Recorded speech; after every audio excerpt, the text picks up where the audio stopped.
ទៀតមក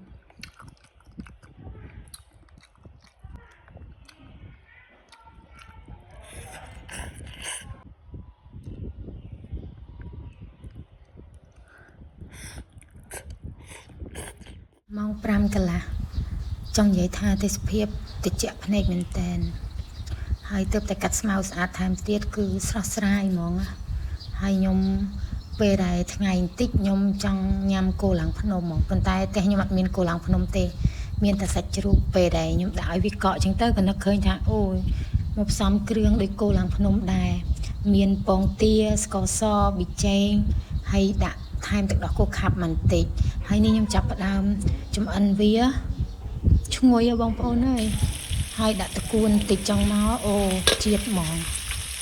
ដោយសារតែថ្ងៃនឹងរៀងហត់ពេកខ្ញុំអត់បានធ្វើជាវីដេអូទាំងស្រុងឲ្យបងប្អូនមើលអញ្ចឹងមានតែធ្វើកាត់ដើម្បីជូនបងប្អូនទស្សនាឥឡូវមកសាកភ្លក់អូយមានទឹកត្រីកោះកុងអញ្ចឹងទៅ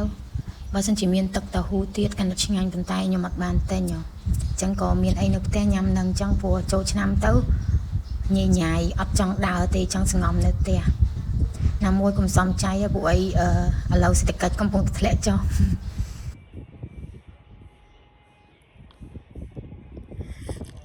មួយម៉ាត់ហើយមួយម៉ាត់ទៀតជាមួយនឹងបាយកកថ្ងៃត្រង់អើយជាតិនោះជាតិ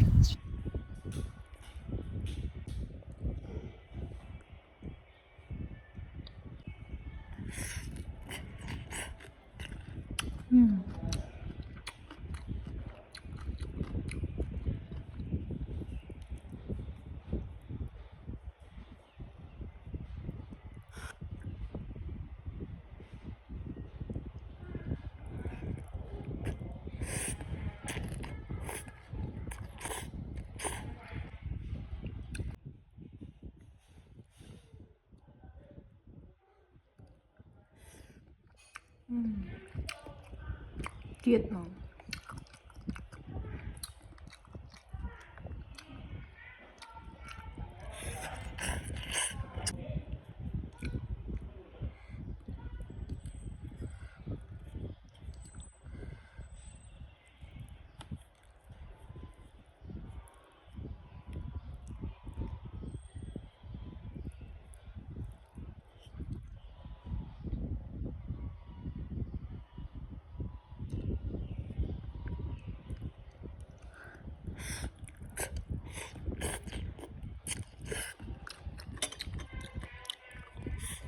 ហើយវីដេអូខ្ញុំថ្ងៃហ្នឹងមានតែប៉ុណ្្នឹងឯងសូមអរគុណបងប្អូន